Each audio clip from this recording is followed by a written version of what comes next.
My name is Clodagh Clary and I'm the North West London Health and Social Care Academy lead. And I have my colleague with us, David. David, would you like to introduce yourself? Hi, folks. So my name's David Devine. I'm the lead Oliver McGowan trainer for dynamic training. I do various other bits and pieces as well, which I'm sure we'll talk about as we kind of get into the webinar. Thanks ever so much. That's brilliant. And we're super excited to have everybody here. We are a minute into the webinar and we will be recording this as well. So this can be shared afterwards and accessed by all of you who have attended, which is always a useful thing to have. So very, very pleased that we have been able to partner with Dynamic to deliver three celebratory events over November. We had our first one last week, and this is our second event in this series, with another one coming up very soon, and we'll share details of that at the end as well. So really, we are obviously very proud to be supporting people with lived experience of care in North West London. And these are really designed to explore as a system how we can support those care experience people and welcome them to our workforce in health and social care. And some of you might wonder why. And some of you may be working with people already who have care experience, and some of you may not be new to working with those with lived experience of care, but we are extremely dedicated and committed. The long-term NHS workforce plan sets out plans which enable us to train and reform how we work in the future. And it's recognised that some of our recruitment practices need to be changed and be more flexible and meet the needs of people with lived experience of care as well. And we have the opportunity to do things differently. And we've been doing that with our partner Dynamic for quite some time now over some different programmes that we've been running in North West London.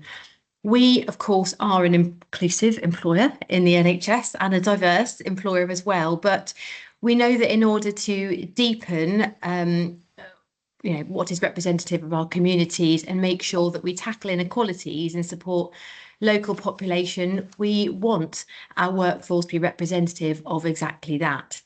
And it's really important that young people feel empowered, regardless of their circumstances and experiences, to live out their full potential and have a successful career and leading to a fulfilling life. And the NHS plays a pivotal role in that as an anchor institution.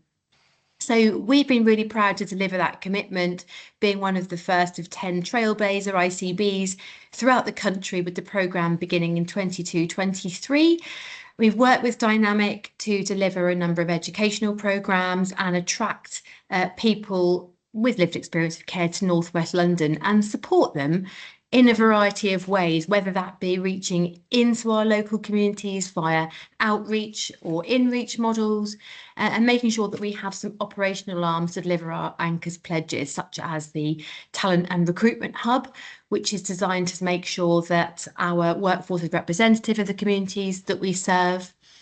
We have had the opportunity to develop those bespoke training programmes with Dynamic to support people on their journey, and we also, as a system, offer careers coaching and some useful tools and workshops which will help people to become prepared, informed and interview ready when those people might well be people with lived experience of care. We want to make it easy for people to be attracted to our system and to succeed once they're in post. So thank you, Anne. If we go to the next slide, there are just a couple of updates to bring your attention to. Some of you may well be NHS staff. I know we have some care staff as well who have joined us who do not have access to the electronic system record. We've got an exciting update, is that now we are actually looking to, we have the ability to capture if some of our staff do have lived experience of care, and that's a new feature which has been developed on the ESR programme this month. And so you can fill in your details if you're working in the NHS, which is really great. And then that will equip us to be able to support our staff better. we also have some resources, and we can share these at the end as well. These are a combination of what Dynamic have put together and ourselves as well, which are really for you to have a look at how you can support people with lived experience as employees and staff, and being as inclusive as possible and supporting people on their journey as they start their careers in health and social care. And quite a lot of it will be new to you, and it's amazing what opportunities and access to additional funding opportunities people with lived experience of care might have, which may well help them thrive in post and stay in post as well with us. So thank you so much, Anne. And with no further ado, I'm going to hand over to my colleague David, who you have all come to listen to today, and he's going to be able to talk you through trauma-informed perspectives. Thank you so much. Thank you so much, Clodagh. That's really kind of you. I'm going to be brutally honest with a lot of people here. Technology is not my forte, so I'm going to just try and share my screen here, and I'm going to ask Anne and Clodagh to tell me whether this is actually working. So bear with me 1 second, folks. That's great. And just while you're doing that, you will all notice that this is a webinar. So, you know, obviously you've got the chat button, you've got the microphone, and I'm very grateful to you all staying on mute. And I think the webinar helps with that. But there's also a Q&A button in the top bar in the middle there. So that is the way you can communicate with us during this webinar. But we can see your screen. Thank you. That's wonderful. So thank you for that, Clodagh.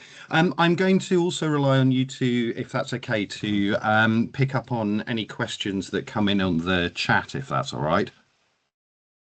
Absolutely. Wonderful. So thank you very much for coming along to this chat, folks. So thinking about understanding the lasting impact of trauma and recognising and supporting care leavers in the workplace.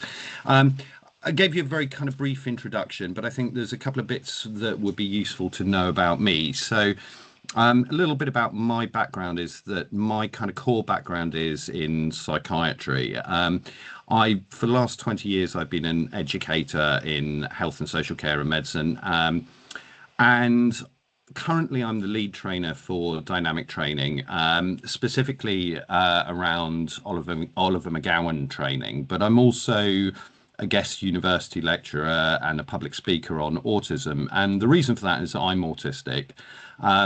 And this will perhaps become relevant as we move through the session. So over the next hour, we'll kind of explore how early experiences can shape how individuals respond to stress and build relationships and kind of navigate professional relationships as well, professional environments as well. And I also want to think about what we as professionals can do to make our workplaces safer and more supportive for care experienced people. And I do want to say right at the beginning, this isn't about pathologizing anyone or reliving trauma or anything like that. It's about building empathy and understanding and confidence in responding well to those situations. And please, as we move through the talk, do feel free to ask questions, and I'll endeavour to answer as many as I possibly can.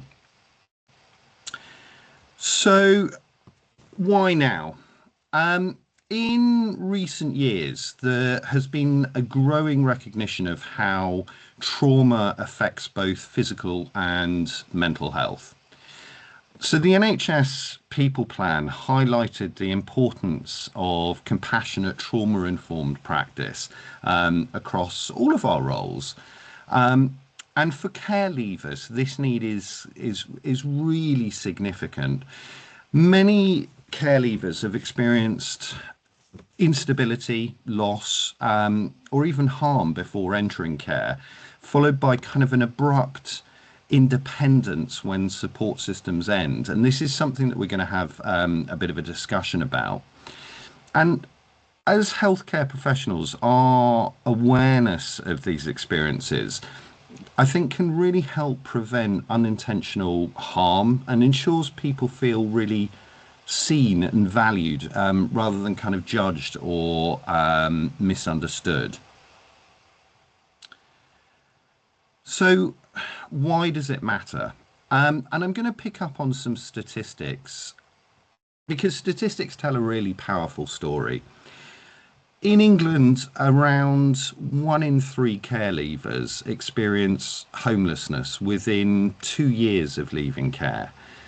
And rates of clinical anxiety, clinical depression, post-traumatic stress are several times higher than the general population. Many struggle to access healthcare because of things like mistrust and fear of authority. And we're going to explore that concept a little bit more later.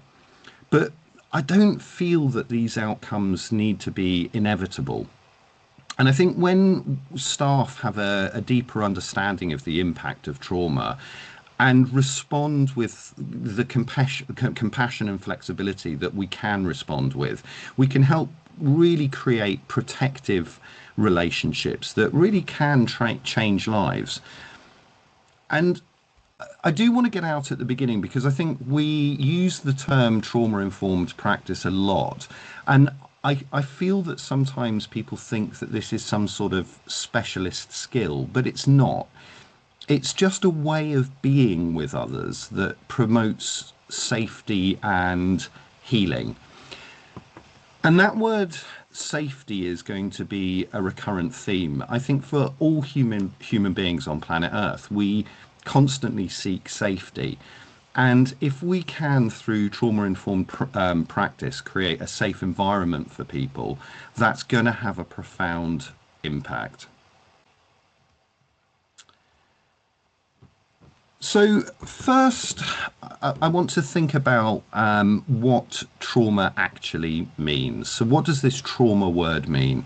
It's a term that's used often, but in practice it describes how deeply distressing events can affect the mind and body over time. And I think understanding this helps us recognize why often certain workplace interactions can be really difficult for people. And often these can become barriers to successful integration into the work environment. So what actually is trauma? So trauma generally isn't defined by a single event. It's defined by how it overwhelms a person's ability to cope and feel safe. So two people can live through the same situation and respond very, very, very differently depending on past experiences and support, and in particular support networks. And I think for care experience trauma might include neglect, separation, repeated moves between carers and schools.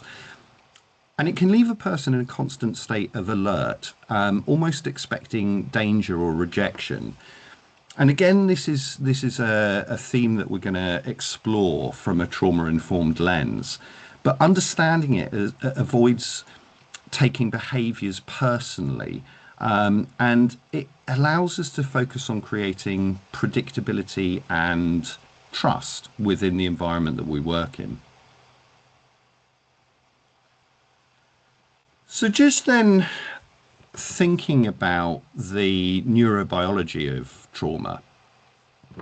So trauma affects brain areas controlling memory, emotion, and regulation. So when someone has lived through trauma, the brain's alarm system, so the amygdala, becomes very overactive, while the areas responsible for reasoning and self-regulation can kind of go offline under stress. And this is why trauma responses can appear sudden and often quite disproportionate to the situation. They're not about choice or attitudes, they're automatic survival strategies.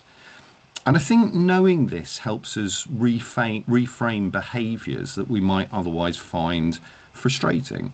So for example, somebody who withdraws or that irritability, or appearing indifferent in situations.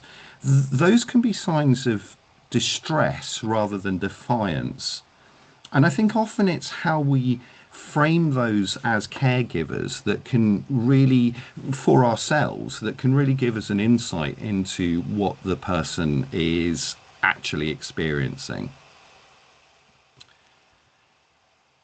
So I want to do a little exercise with you before we move on. And if you feel comfortable making comments in the chat, please feel free to do so. And it's a little exercise that I call How Many Adults? So we're going to look at the number of adults in someone's life, and we're going to look at how those people shape trust within somebody's life. So what I'd like you to do is think back to your childhood, and I want you to think about how many stable adults did you have in that childhood. And when I say stable, I mean people who were consistently there. So parents, grandparents, teachers, neighbours, even somebody like a sports coach, for example. And I want you to get a number in your head, and I'm going to give you just literally a minute to think about it and try and be really honest and think about who was the adult in my life who was consistently there, and come up with a number. But I don't want you to share that number.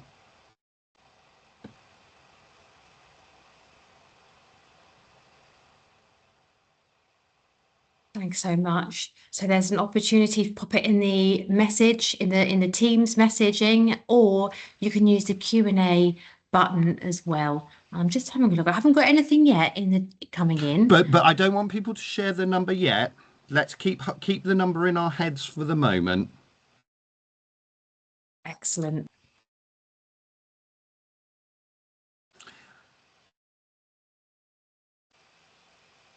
It's actually a more complex question to answer than people initially think. I've run this exercise quite a few times, and although I'm probably only going to give you about a minute or so for it, it can often take 2 or 3 minutes to really kind of come up with a concrete number. But I'm just going to give you another few seconds. Okay. Now, folks, what I'd like you to imagine is that you're 14 years old and you're entering care. In that period from 14 onwards now, you might meet a huge number of different people. So you could potentially have 5 or more social workers that come into contact with you. Somewhere between 4 and 10 foster carers or residential staff, new teachers, probably consistently, youth justice teams, review officers, person advisors, perhaps mental health workers, even police. But those faces are in constant flux. And I want to just give you a minute to reflect on a couple of questions that I want to ask you. If all of these people were coming in and out of your life, how easy would it be to trust adults if they were in constant change? But also perhaps, and I think from a clinical carer's perspective, how easy would it be to ask for help if you didn't know whether those adults would stay in your life? And perhaps for this, it would be interesting if people perhaps wrote a comment, particularly for that question, that second question. So how easy would it be for you to ask for help if people weren't staying in your life? And if you feel that you can make some comments in the chat, that would be really helpful. But I'm just going to give you a couple of minutes to just to have a think about that. Thanks, David. And I'll keep an eye on the chat box as well in case anything comes in.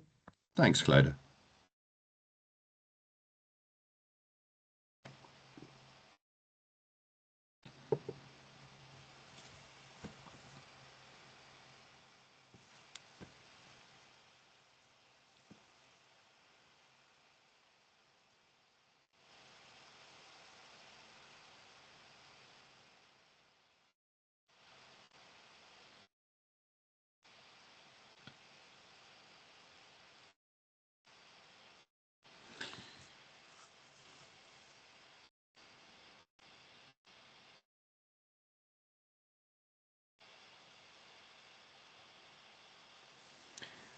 I think, and when I've run this exercise before, very often a number that comes up is 8 stable adult relationships. And I think that's an interesting figure. But when you often talk to care leavers, for them, sometimes it's 30 or more professionals that move in and out of their lives. And I think one of the things that I'd like people to take away from this relatively simple exercise is that there are a couple of things that we need to really consider. Consistency. The idea of consistency is that it builds safety, and this safe word is going to come up repeatedly throughout the rest of this talk. Safety, as human beings, we crave a sense of safety. But if throughout your life you have had inconsistency of figures around you that you can lean on for safety, that can be very dysregulating. Consistency builds safety, and relationships really can change lives. So there's a picture on the screen at the moment referring to the care cliff. And this is specific to care leavers and care experienced people who often call this sudden change in their life, the point at which they reach adulthood, as the care cliff. And it's the sudden drop in support when young people transition from care to independence. And I want you to go back to that little exercise that we're thinking about. Imagine spending your teenage years with those professionals who guide fundamentally every decision that you make, then suddenly being told almost overnight that you're an adult now, and therefore you are expected to manage alone. And that's the reality for so many young people leaving care. Many describe it as this feeling that they've stepped off a cliff edge. And when I was researching this talk, I found it a profound experience. As an autistic person, I find there are certain things that I can relate to in terms of that feeling of aloneness that the care cliff conjures up. That loss of kind of trusted relationships, and that can trigger real feelings of abandonment, and the stress of independence can often reignite big trauma responses. And I think understanding this helps explain why some care leavers struggle to engage not just with services but also with employment. And it's not because of a lack of motivation, but it's because they're coping with a really complex emotional legacy. For many of us, we have had the consistent adults in our lives But when though there is that lack of consistency, I think that can be a really significant problem. And I do think there are a couple of comments just in the chat box now, really. One of them is saying that I think that I would retreat into my shell if that was the experience for somebody. Another person's put, I feel it would be very difficult for a child to build trust if they had no consistency and adults in their lives constantly changed. Many adults would have the same fears if they have ever-changing relationships. And I think those are two really profound statements because, and they're wonderful statements because they're things we're actually going to explore. But I think it's that vulnerability that is kind of coming through there. You know, even as adults, if we had that consistent change, it makes us feel vulnerable. Well, if I was 18 years old, my ability to deal with that vulnerability is probably significantly less than the old 53-year-old Dave at the moment. And I think that's such an important thing for us to recognize. And it's going to link into our understanding of trauma-informed care. So initially, I kind of want to think about trauma-informed workplaces. So what might trauma look like in everyday professional settings? Now, I have to caveat this with, you know, this is absolutely, you know, I'm not going to be sharing diagnostic signs here. We're not going away diagnosing people.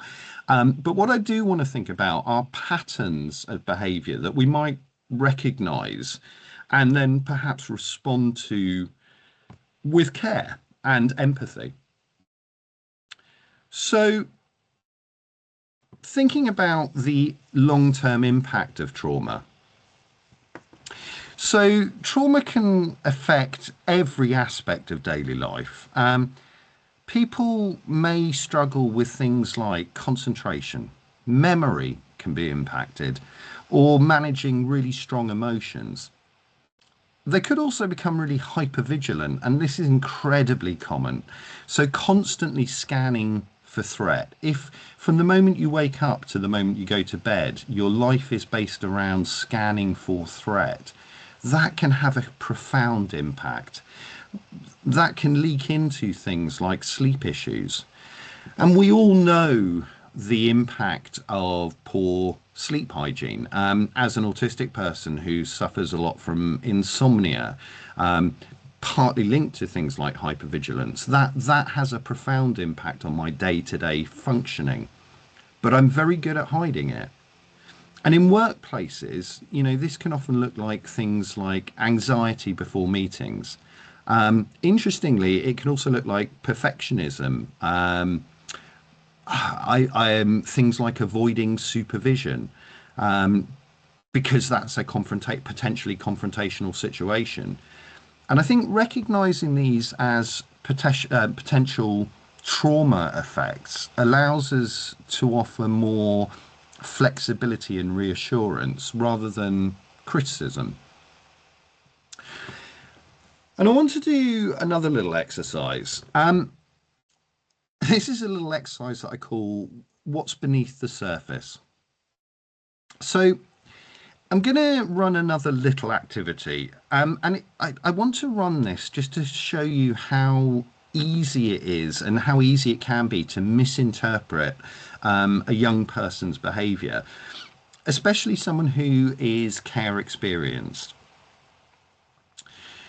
So I want you to, as a group, think about a behavior that you might have seen in a young person. And I'm deliberately picking a young person rather than a care leaver, because I'm going to guess that some of you may not be working with care leavers. So I want you to think about a behavior that you've seen in a young person that we might classically label as difficult or challenging.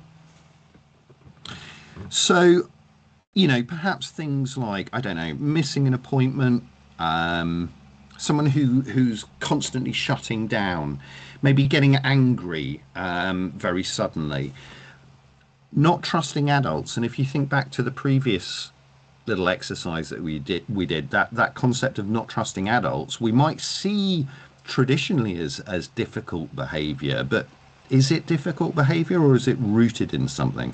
Or even just being rude.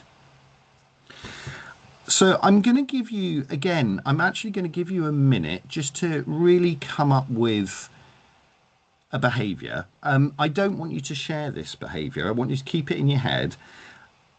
But I really want you to try and think, particularly from your professional lives, when you've come across one of those behaviors.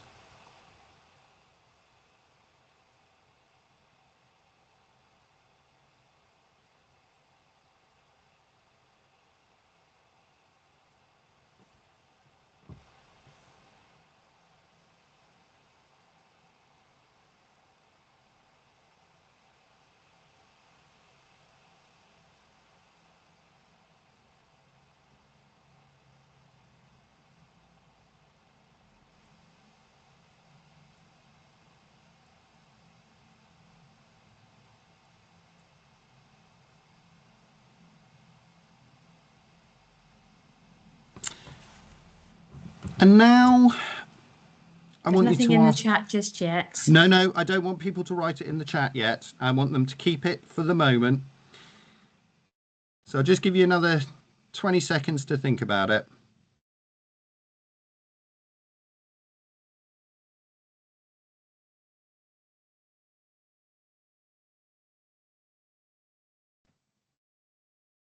Okay. Now I want you to ask yourself a question. If this behavior is the tip of the iceberg, and we're going to pretend that it's very much the tip of the iceberg, what might actually be underneath that? And again, I really want you to just spend a minute reflecting on it and thinking what actually could motivate that behavior. And again, I don't want you to write it in the chat yet.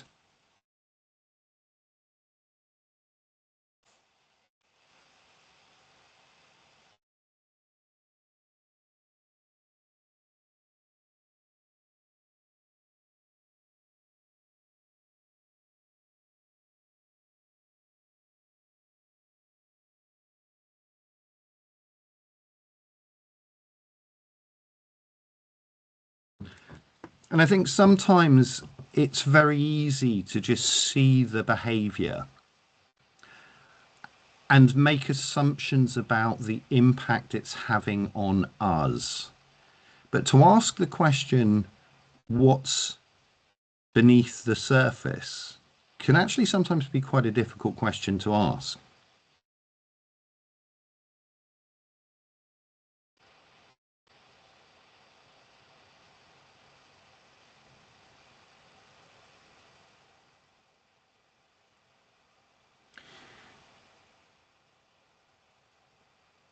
Now I am going to ask a question in terms of people perhaps sharing it.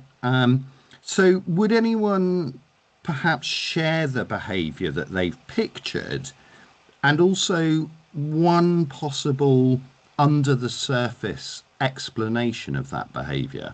So I'm just going to give you a minute to think about that.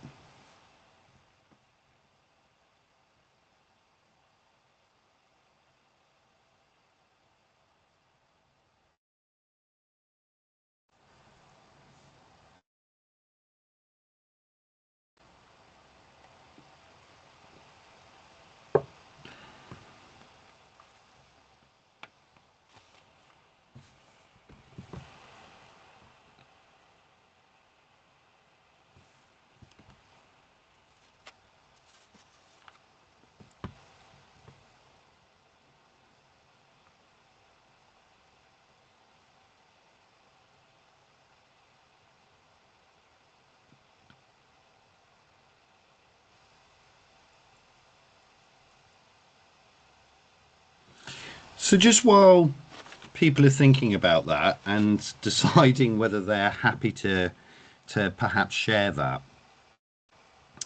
I think it's important to understand that, every behavior has a backstory. And what we're going to look at is how we shift our thinking patterns as frontline professionals from the concept of what's wrong with you to perhaps what happened to you. From why are you behaving like that to what do you need? What can I help with? I think one of the key points for me in terms of trauma-informed care is curiosity builds trust, and trust absolutely changes outcomes. It changes outcomes for our patients, for our service users. It changes outcomes for our colleagues and for each other. And I think that's a really important concept. Clodagh, I don't know, do we have anything in the chat at this point? There actually is something, and it's a comment which says lying, self-doubt, and lack of trust.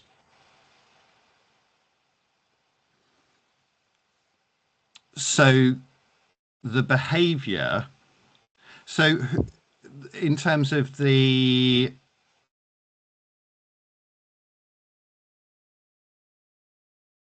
self-trust, I think, is quite a profound thing to say there. And doubt, was it, can you repeat it for me, Clodagh? I think it was, lying to oneself, the behavior is what it's alluding to on the comment, I think, is how that's going to be interpreted. But yes, absolutely, self-doubt there. And that's pretty profound when you stop and think about it. If somebody might be coming across as lying, but actually it's based on self-doubt. We all experience self-doubt, and that can be quite crippling at times for us, I think. And how we manage these things, again, how much, when I feel self-doubt, I'm desperate for the people around me to say, no, please don't doubt yourself. You are in a safe space, and we're here to support you. And I think that's one of the kind of key things that kind of comes up from it. Kind of leads into this next slide. Clodagh, do tell me if anything else turns up. Yeah, I can't see anything else just yet, so I think you're... No, that's good.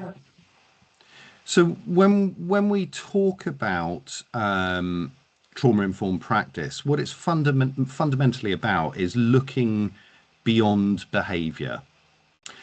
So when somebody, for example, appears withdrawn or defensive or overly reactive, it can be really easy to label the behavior as difficult. But with trauma-informed practice, it invites us to ask a different question. What's happened to that person, and how can I make them feel safe right now? And it's that safe word again that is critically important. So, for example, a care leaver might appear disengaged in a team discussion, but it's not because they don't care. It's because that they've learned that speaking up can lead to rejection or abuse. So things like, gentle curiosity and consistency can be far more effective than confrontation. And I think when we're talking about trauma-informed care, sometimes it's kind of helpful to assume that there might, not there will, there might be trauma there. And when we look at things like difficult behavior or challenging behavior, it can be really helpful to try and reframe it. So if somebody is consistently panicking, for example, is that perhaps a survival response?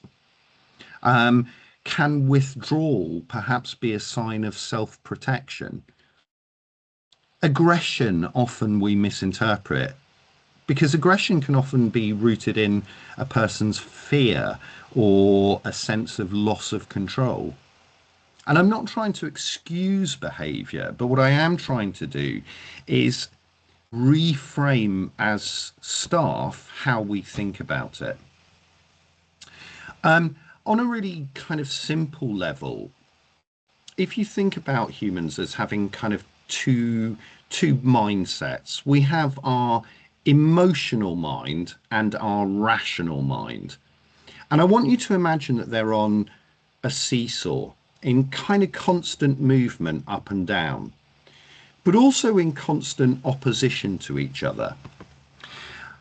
When you're faced with a risk situation or a threat situation, initially what happens is our emotional thinking is triggered. And that's the same for all human beings on planet Earth. Well, nearly all human beings.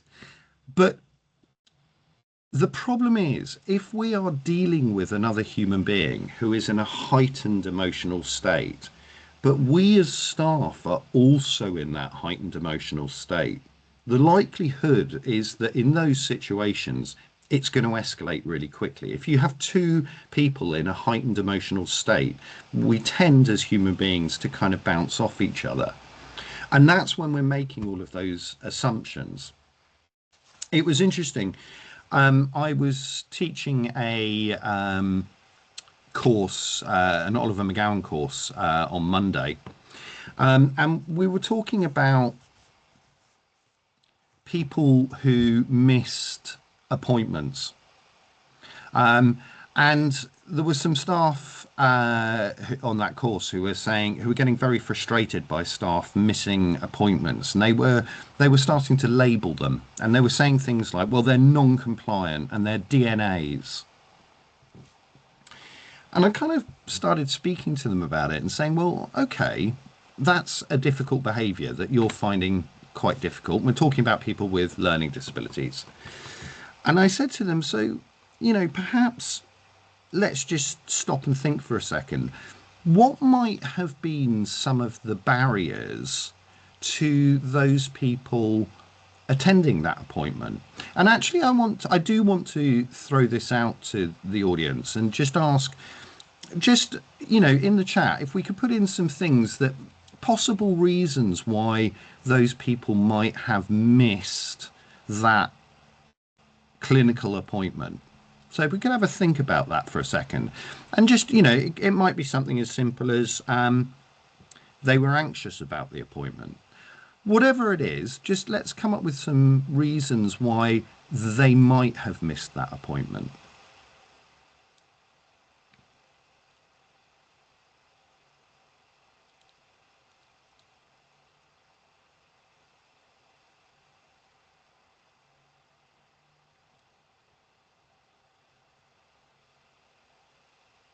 While everyone's typing there, Dave, I'll just read out some of the responses. We've got fear and fear of the unknown. Great one. The journey there. Oh, that's a wonderful one. The cost to get there. Yeah. And anxiety and travel so far. And it's really interesting. I'm so glad that people have picked up on the travel, for example. One of the things that we talk about to staff in the Oliver McGowan training is that, if we're talking about somebody with a learning disability who perhaps isn't working and is on benefits, one of the issues for a lot of people with learning disabilities is the anxiety of those kind of appointments. And if they come along to an appointment later in the day, is that a good thing for them? And very often it's not, because, with all the pressures on the NHS, often those appointments tend to get delayed. And so for them, that might be really difficult. And I will often ask groups, well, what's a simple solution? Oh, give them the first appointment. Well, the problem is with that the first appointment is first thing in the morning. Well, that means that if they're traveling on public transport, they have to travel in rush hour. Well, the associated cost of that is potentially huge. If they have a freedom pass, for example, they may not be able to use their freedom pass at that time. But what inevitably happens is that this behavior can often be viewed as a difficult behavior. That person becomes a did not attend. And what's the next step? Well, sometimes we actually remove treatment from them, we discharge them. So their difficult behavior, because we didn't look, underneath the surface, it's actually for lots of other reasons. And I think trauma informed practice gets us to ask different questions. So instead of saying automatically that person became a DNA, we might say something like, well, we noticed you weren't able to come. Is everything okay? It's a subtle difference, but it's actually a huge change for that person.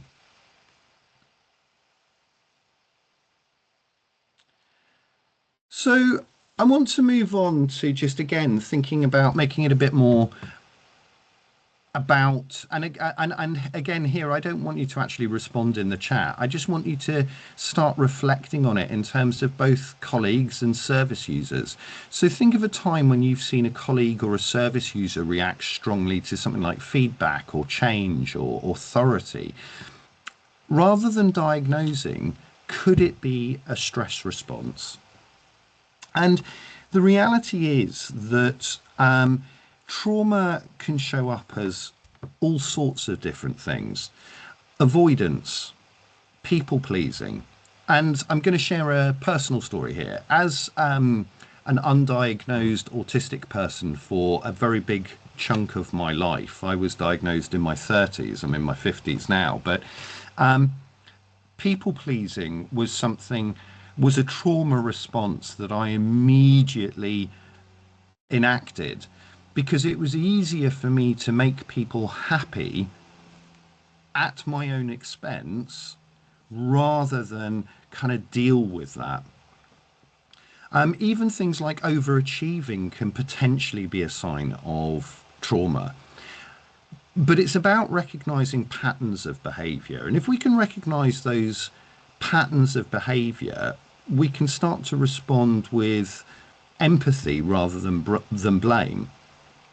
And I think in a live session like this, it's often a really good time just to kind of, again, spend a minute just reflecting on perhaps behaviors that we've seen in colleagues. And I'm going to give you less than a minute here, but in colleagues and the people that we support, just thinking again, could I have perhaps approached that behavior from a different perspective? Could I have approached it from a trauma-informed lens?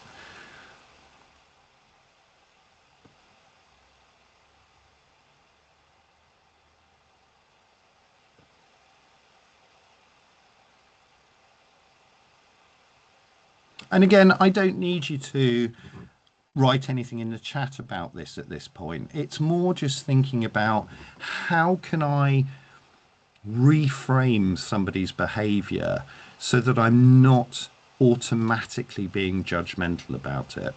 And sometimes that can be really difficult, particularly if it's having that emotional impact on us. If it's triggering our emotional thinking, then sometimes that can be really difficult. But that's why trauma-informed practice is so important. It's about reframing why the person is behaving like that. And I want to think about it perhaps with a little scenario. So I'm going to give you a little scenario here, and I'd love it if people could perhaps put possible solutions to this scenario in the chat. So Jamie works in a business ward environment. They're very bright, incredibly capable, but often call in sick after supervision meetings. And managers see this as unreliability, but Jamie explains that they feel really anxious for days before and after feedback. So I want you to just think about a couple of things here, folks. If we apply a trauma lens to it, What potential reasons for Jamie's behaviour are there? But then also what I want us to think about is how might we change what we do and make small adjustments for Jamie to make the whole process less traumatic. So I'm going to give you another minute or so to think about that. And if you would perhaps pop some things in the chat for Clodagh to read out to me, that'd be wonderful.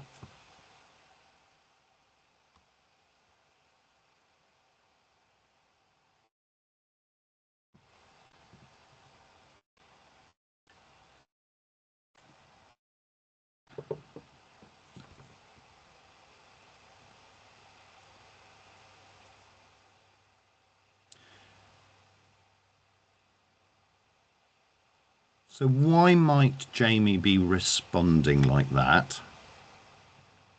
And how could we change what we do to make it less traumatic for Jamie?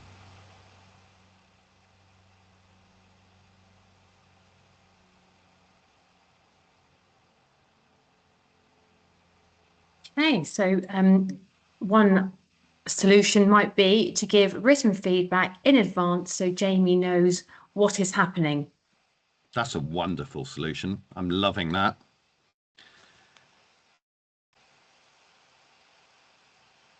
But also, why might Jamie be responding like that?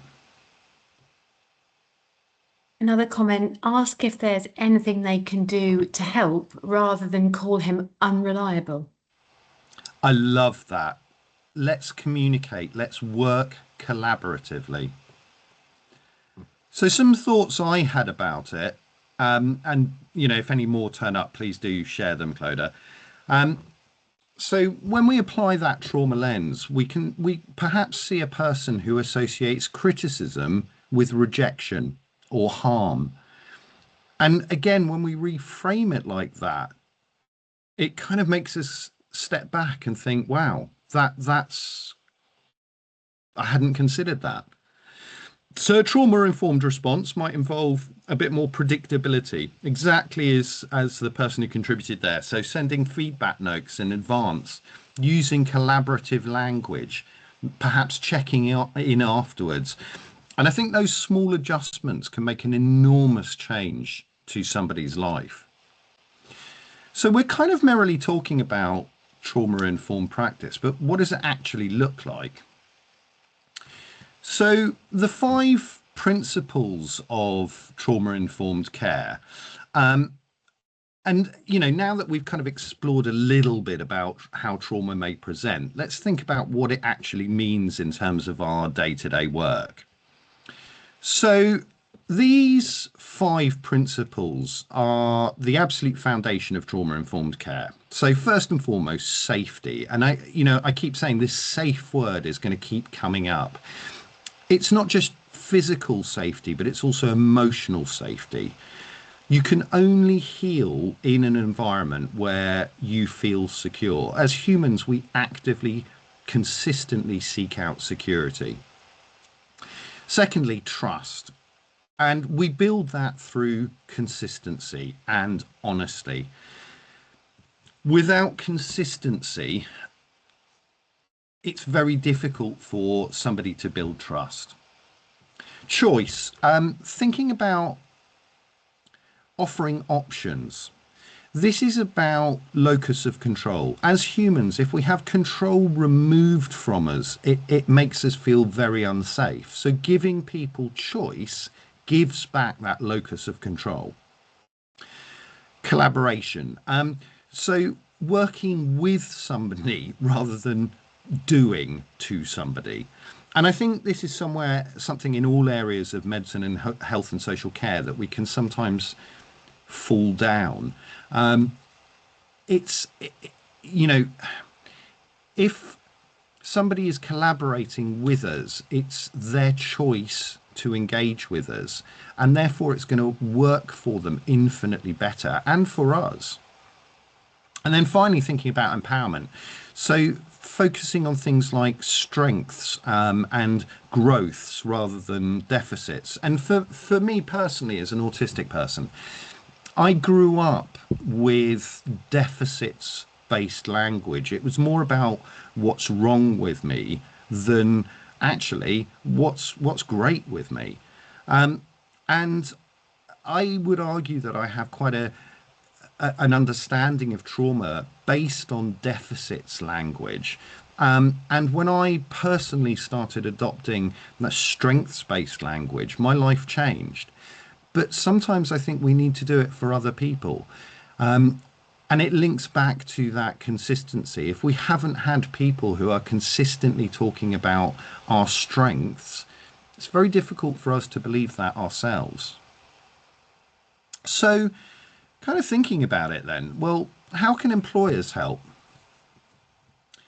So, I would argue that employers play a really vital role in supporting care experienced staff and service users, and kind of simple steps like providing a consistent mentor, perhaps offering flexible scheduling for someone who doesn't have family networks, maybe ensuring reflective supervision. All of these things can promote safety and trust. But also, I think it's critically important, and I'm sure that you know in other talks you've heard this, but for don't make assumptions about independence and resilience for care leavers. Many care leavers have learned and developed brilliant skills to appear really, really capable while carrying huge invisible burdens. And the goal, I think, ultimately is to create a workplace culture where actually asking for help is a strength, not a weakness. So I think just to kind of, I'm kind of conscious of time. So as we kind of come to the end of this session, I just want to take a few moments just to reflect on what stands out for you, and kind of what practical steps you can kind of take back to your workplace.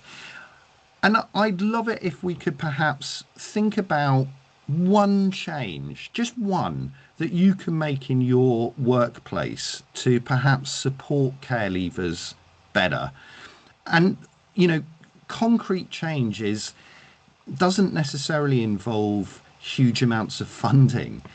It could be something really simple like adjusting supervision style, maybe offering a check-in after a really difficult shift, maybe just asking questions that invite trust. But I'd love it if we could perhaps spend just a minute thinking about one change that we could take away and implement in our workplaces. And if you feel comfortable, it would be great if you could share it in the chat.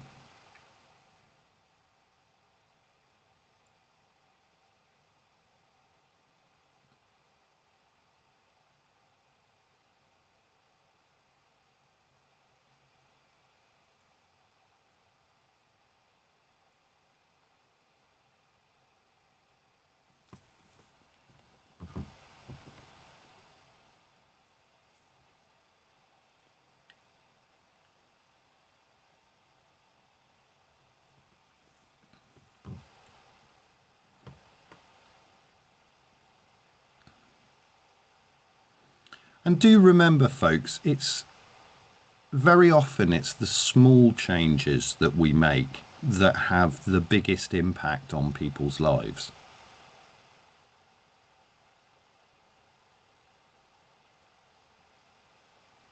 And Clodagh, I'd love it if I could ask you to have a think about this as well.